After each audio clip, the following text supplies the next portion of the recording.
There's a couple different ways to use them. A lot of traders use them to try and trade in between, buy when it hits the lower band, sell when it hits the higher band. That's one way to use them. Another way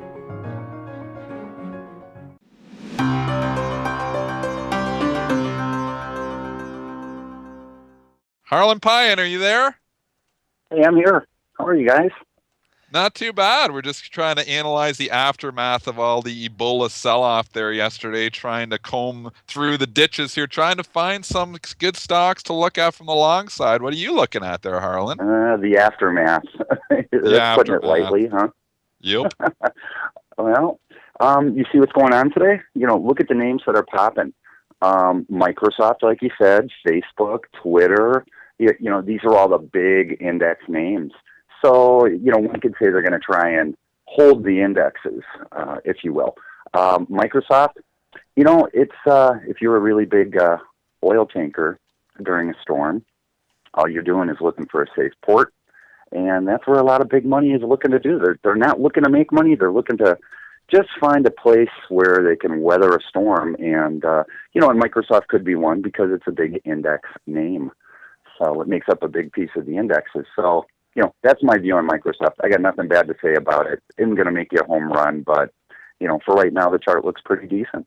Yeah, referring to the chart here, Harlan, before you go real quick, Dennis, what do you make of 4 days of nearly identical ranges there? 45.76 on the downside is held at 46.62 on the upside's held it for 4 days.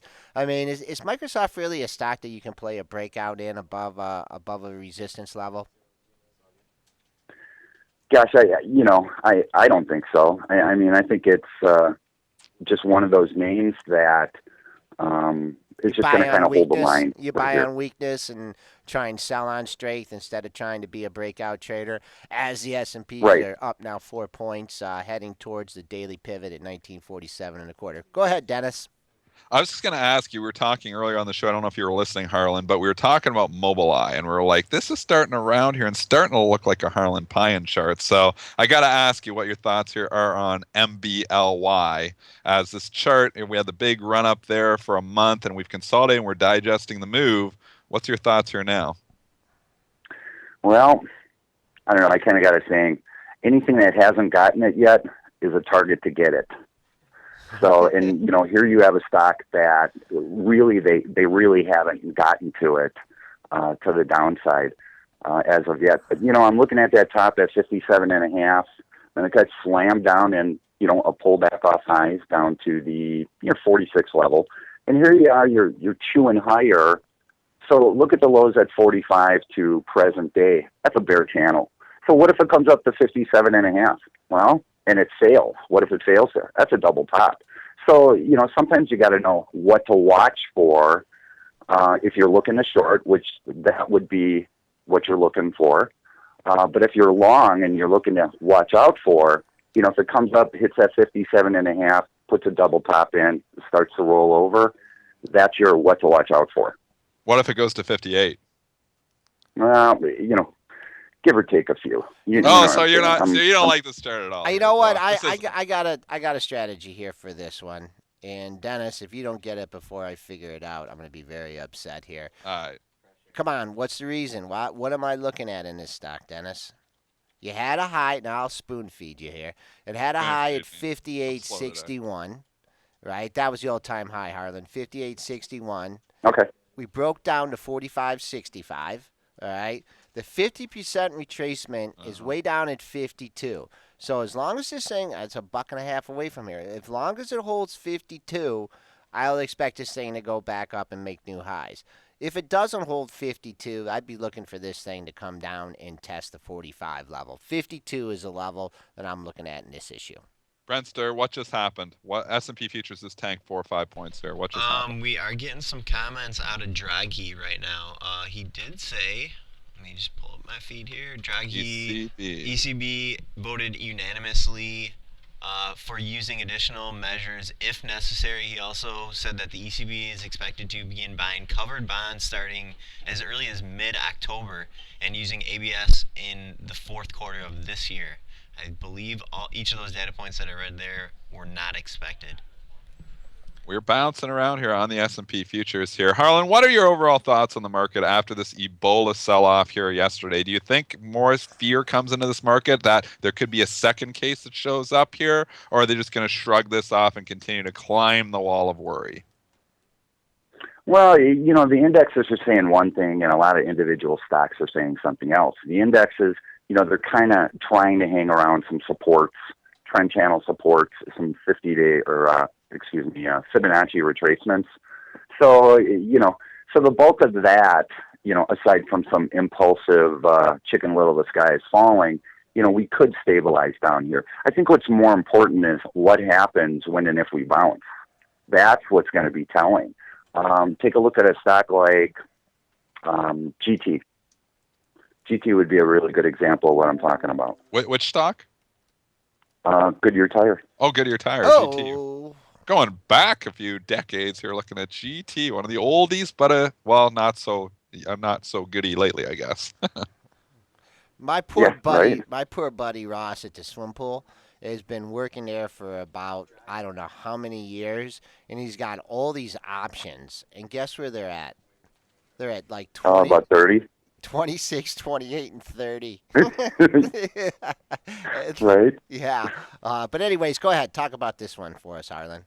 All right, take a look at, I'm using a daily chart, 6 months, with a 50-day. So that's the frequency I'm working in. And if you can see in July, they just took the stock out and shot it. It just went from 28.5 zone, right down to 24, big tails down. But you know what happened? You see what it did after? It did what we call a snapback rally, pullback off lows, which is the opposite of a pullback off highs. In stocks that are in clearly defined uptrends that are pulling back off highs, that's the trade setup you want on the long side. Flip that over, and it's called a pullback off lows. So you have a stock that got hammered, and what did it do? It did a dead cat bounce, snapback rally, right up to the 50-day. And as it was doing that, all you had to do is line up your lows off the August lows, broke it to the downside, and that was your short sell. So this is what I'm talking about. If we're looking in the indexes and many names like Skyworks, where you hit a low, it's the bounce that's important. If that bounce is just that, a bounce, and these things put in, bear channels, pull back off lows, call them whatever you want, and those break to the downside, that's all you need to know to, if you're still long, to get out. And if you're looking to short, that's your name. That's your trade setup. We got a couple other analyst moves here today that we didn't talk about, and I do want to just ask you about U.S. Steel here, which has been absolutely murdered here since it had that guidance raise, and the stock had that ridiculous move from $40 up to $46. We've been straight down on X here for 1, 2, 3, 4, 5, 6, 7, 8 days in a row here. Harlan, where is this going to turn, or is this going to turn? Well, that's just it. You don't know. But I can tell you how many times do we talk about this. You see these stocks gap up. Everybody gets excited. The smart money says, get your peanuts.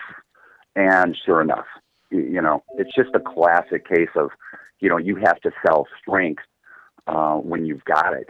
Looking at it now, it looks like it's just falling right off the cliff. It's trying to play around with the 50-day moving average here, but, there's some thin air below. If this thing breaks that 36 zone, it could travel right back down to its initial gap from end of July. So I got nothing good to say about it. There's no pattern here that I can work with, and, if I don't see it, I don't trade it. Fill in the gap, but Dennis, there's another gap down there below too, and hey, I think that's what I'm talking about. Yeah, right. Yeah, why do you want to step in here? Dennis, you sold this thing. Holy mackerel! Where did you sell your long-term position at? I think $45.95 was the price that I got. So, 45. and it did. Yeah, it was up that. to 47 in the pre-market. Yeah, I had this thing, and I was like, okay. I watched it go from 25 to 30 to 35 to 40, and then we had the guidance raise, and the thing was popping like 15% on a guidance raise. I was like, okay. Harlan tells me, sell your peanuts while the circus is in town. The circus was in town for sure that day on this stock. So I was like, okay, thank you, Harlan Pyan. I'm booking these profits. And I'm glad. I was thinking about Reese entering at 40. I did not. I'm glad I haven't. It's at 37 here now. I'm going to keep waiting till this thing starts to round and start to look a little bit higher, because right now it's in free fall, and we were just talking off Yep. the bat, don't catch a falling knife, and that's what this is here right now. I think Nick Shaheen. That's exactly what it is. Yeah, I think Nick Shaheen taught you out of that reloading at 40. He did kind of, yeah. Yeah, So we're going to he give did. Nick some props here, too, because I was thinking, oh, it could hold 40, and no. Didn't even think about 40. I mean, Ebola doesn't help, but wow, that cut through 40 like a nothing. Hot knife through butter. Harlan, what do you think of like us? I don't know if you listen all the time during the week, but we refer to the Harlan chart, and now I guess Edwards and McGee is going to come out with a new chapter, and it's going to be called the Harlan chart. How do you feel about having? Get out. How do you feel about having a chart named after you? We say it at least once a day. At least once a day. I don't. I like to I like to stay, back in the shadows. Okay. All right. What about Halliburton? Whoa. It came down and hit the 200 day. Yep. We got Nothing, Yeah, we got a question on that in the chat here. I mean, is there any reason to buy this thing right now? Well, you watch this 200 day. These things have been so beat up. So I'm looking at that and I go, all right, well, it surely isn't an area or theme that has been on a tear. I mean, the last thing you want to do is buy something that still hasn't gotten hit yet. Because have you seen what's been happening to all the big movers and shakers recently? So I got nothing bad to say about it. It's coming down. It's, pegging the 200-day moving average, and the 200-day moving average tends to act as a support level. So let's see what it does right in here. A lot of these big energies have been so beat up, and we've talked about this in the past, where rotation can take place out of the most extended into the ones that have already been beat up. What if you were short? What if you were short? What if you were short this stock? If you're short, congratulations, you're getting paid. At some point you got to say how much is enough. Is the circus in the town on the downside? Yeah, I'm not really quite sure I'd be going out on a limb with that one yet, because, the circus is in town when you get those spikes to the downside. Right. How about Westlake Chemical? What is it, WLK? Yep. Okay. There Wow. That got murdered the last 2 days. Took out 90, and boom, there goes 7 points in 2 days. Yeah. Do you really want to short that now? After it's just chasing. really imploded? So now we're talking about everything on the flip side. All right. And the flip side is, how we talk about selling our peanuts on strength, like you did with U.S. Steel. Well, here's the same thing. Buy to cover, on weakness. Sure, could it keep going? Yeah, but, if you shorted this thing when it broke its little pullback off highs at 95, here you are sitting in the 83 range. How much more do you want in a short period of time? And that's what I'm talking about. One more shot says he has a photo of Harlan right next to his St. Anthony statue, which is right next to his bag of peanuts. Oh, yeah, there we go. I go put the peanuts on the pedestal. Okay, all right. A couple more stocks from Rob Hood. NRG, please. Could you take a look at that? Looks like Rob Hood is trying to do some. Oh no, this chart's a little bit different. This is an energy. Oh, utilities were strong yesterday, Rob. Right, and NRG on the verge of a breakout here. What are you thinking, Harlan? Major support, 29. Right here, it's kind of resistance. It's a little bit sloppy. Kudos for actually finding something and that was actually moving higher.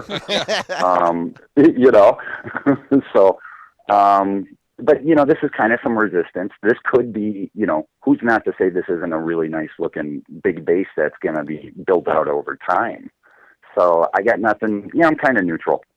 Okay. You know where the major resistance is on that? $32. It got up there if you're looking mid-July, 31.85, 31.80, 31.98, 31.84.93. So you had all kinds of highs there just below $32. We're marching here right now if this thing, and I'm always trying to set up scenario analysis for you here on the show, if this thing's to get up to the 32 area, I think that's where you'd have a lot of people interested in possibly booking some short-term profits.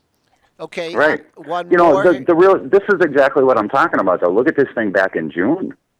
You know, those who haven't gotten it yet in June, you know, look at how extended it was. You know, that's massive strength, and it's like that's when you got to sell these things. When everybody loves them, you know, and they look like this and they get it this extended, that's when you got to go, you know what? I'm happy. So much for that. I'm just going to take the money and run. And then look what it did. Pulls back a little bit, does a dead cat bounce, and falls apart down to the 50-day. Then it kind of tracks sideways a little bit, puts another little pullback off lows pattern in, and then boom, gone. Okay. So that's what we want to watch for. In names like Skyworks, that's what you want to watch for. You want to watch for these bounces, and if these bounces put in small short-term pullback off low patterns, bear channels, call them what you want, and they start to roll over, watch out. Those are short sells. So there's no doubt the trend channel in a stock like Skyworks is cooked. What about True, TRUE? Yeah, that came down and hit the 50-day moving average, and you're just kind of vacillating down here. I know. So, and it's, it tried to get a lift. Tried to get a lift off of that 17, 18. So, if it breaks 17-ish or that little spike from a few days ago, let's call it 16 and a half, where's support? I draw a line across 15. So I'm just not confident of these newer issues because sometimes they run for 2-3 months and then they just fall apart and they go through their first correction, major correction. Okay, Harlan, just our final thoughts here before we let you go. Well, I think you just got to take it one step at a time. Anything that's been crushed, things like Westlake and things like that, leave them alone. See what they do when we bounce, and then, that's going to be really telling. And the same goes for the market. What if we come up and we, put in a pullback off lows, dead cat bounce here, and then that fails? Then things are going to get really, they could get easily really nasty. So it's all about the quality of the bounce when you get them. Okay. Harlan Pyan, who has a chart named after him called the Harlan Chart, co-founder of All About Trends, giving us his take on the markets. As always, Harlan, we enjoyed chatting with you. We'll talk to you again next week. You bet. Thanks, guys. Keep your head down.